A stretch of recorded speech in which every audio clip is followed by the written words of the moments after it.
I know lots of people that have seen my learning basic programming tutorials have asked if I'm going to do any more tutorials, or if I'm going to do Visual Basic tutorials, or anything like that.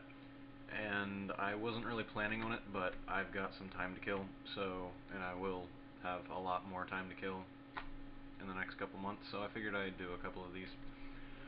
The first one is going to be learning to program with Visual Basic 6. In this lesson I'm just going to show you the basics. If you haven't used Visual Basic 6 before, you probably don't have a clue what the hell this interface is for, or what everything does. So I'm going to show you all that fun stuff and get you started on how object-oriented programming works. Now, if you probably should have watched, assuming that you don't have any basic programming experience, you'll probably want to go watch my Learning Basic tutorials, just so you have an idea what's going on, because I'm not going to really explain every single itty-bitty thing that I do in complete detail. I'm going to hopefully assume that you guys can figure out a lot for yourself, but I am still going to be the supposedly great teacher that everyone says I am, but whatever. Okay, here we go. What you have in front of you is your your Visual Basic 6 layout screen. Yours will probably look like this when you first open it up. Over here you have the bar for all the buttons and stuff that you can put onto a form. Over here is your properties window, that when you select an object on the form, these are all the properties with it that you can modify, and you can also change these with code, and I'll show you how to do that in a minute. And to access the code for any object on the form or part of the form, you just double click it, and then you'll get this code window to come up. You'll probably notice it says private sub rather than just sub like it would in pre-basic that I showed in my other lessons. And without getting into an extreme amount of detail, that basically means that this sub is only accessible from other code in this form. A form can be defined as a module. You can also have regular modules right here, but basically a form is like a module that you can click. I don't know the whole proper definitions for this, because I haven't read over 9,000 freaking programming books and stuff. Most of the stuff that I know I've learned on my own from reading stuff on the internet and just messing around with it. So I don't know the exact proper programming definitions of a whole bunch of stuff, so I'm just going to give you my definitions. Anyway, so now you know how to get to your code windows for certain objects. I'm just going to show you some simple stuff and how to mess with different objects in Visual Basic, how to get started on object-oriented stuff.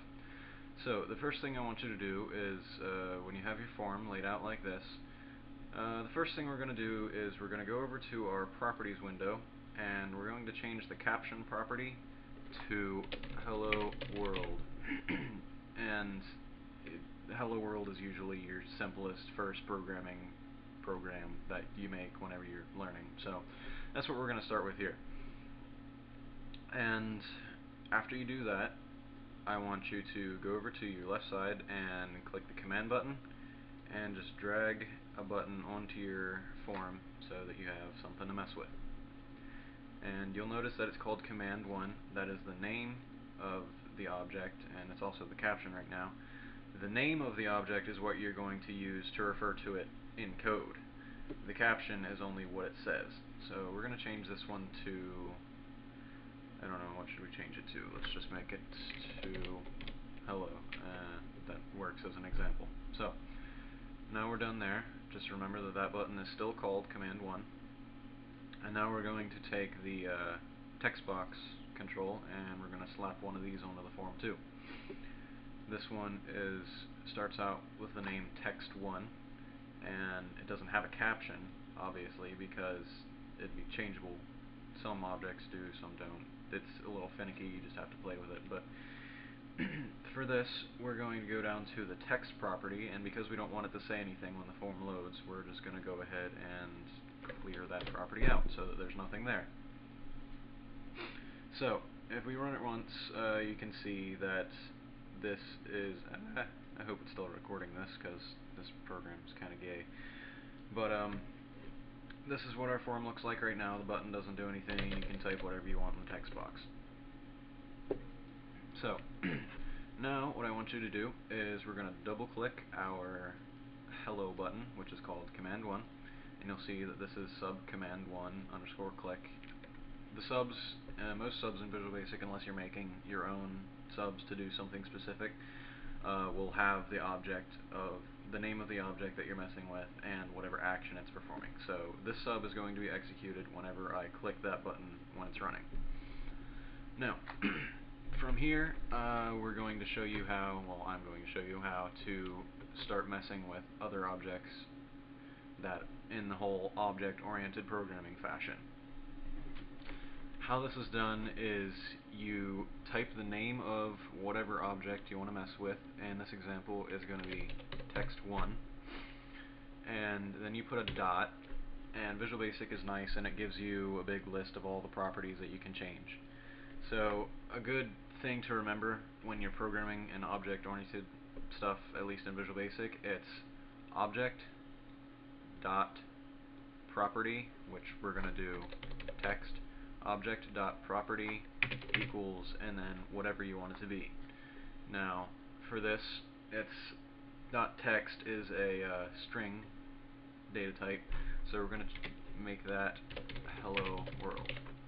I know I just kind of bejumbled my words there, but so what this is going to do is it's going to, whenever we click this button after we run the program, it's going to change the value of text to, well, change the text that's in text1 to hello world.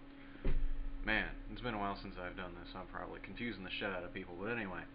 So we're going to go ahead and run this, and you'll see that there's nothing on the screen to start with until we click this button. Now, blah blah blah blah blah, there's nothing there. So we're going to go ahead and click the button, and it changes the text to hello world, which is just wonderful. Now you might wonder where all the crap that I just typed in went to. You know, you might think it should add on or not, but actually it shouldn't, because basically what we did, we made it so the text in text1 is only hello world. It doesn't matter if there's anything there before it or not. It's just going to set it to hello world no matter what else is going on. Now, if we wanted to change the text to, for example, I don't know, let's text1, okay, if we wanted it to leave whatever was in there before in the text box in addition to hello world, this is what we do. We do text1.text equals text1.text, and now hopefully that won't confuse you, and I know I'm running off the screen here, but what this does is it sets the text in text1 to whatever it was before in addition to, which is what the and symbol does, hello world. So now we run it, and we can type Brandon says space, and then we type hello, or we click the hello button, and it says Brandon says hello world because it added this to whatever was there before. That's as simple as it gets, basically. Now, let's see, what else can we go over in this little lesson? There's a lot of different different controls that you can play with. You got your picture box, which obviously you put pictures and stuff in. Check boxes for making different options, option box, combo box, which are drop down boxes, you know, they look like this. Ah, crap. Yeah, there you go, you get the idea. And there's a lot of different stuff that you can mess with. If you just open up your Visual Basic and play with these, it's pretty easy to figure out what they do and what they're used for. And all the objects in Visual Basic, like I showed you with the text box, for example, if you just type the name of it, dot, it'll drop down all the properties that you can mess with. So, for example, let's see what's something that we can mess with here. Here, password char is a nice example property to mess with. I don't use this much, so forgive me if I fuck it up, but I don't think it's going to be that easy to fuck up. So, text1.passwordchar, what this does is, for example, if you wanted to make like a login program or something, and you wanted to have it stars for whatever you're typing in so people can't read your password over your shoulder, this is how you do it. So the password char is going to be a little star, and whenever we run the program, whatever I type in here is going... Oh, yeah. Apparently I did fuck that up, because I don't play with this much. Man, I don't remember how to do that. Well, let's see. Password char. Is that how we do it? Yes, go away. I know I fucked that up. Ah, there we go. Huh. That's weird. I thought you could mess with that in code. I guess you probably have to do it in a more detailed way with the whole ASCII character for whatever you want to go in there. I'm not going to get into that right now because that'd probably be a little bit over the head of most of the people watching this. I'm not saying you're stupid, I'm just saying you probably don't know what the hell I'd be doing if I were to start getting into ASCII characters and how to program them with whatever you're doing. Blah, blah, blah, blah, blah, blah, yeah.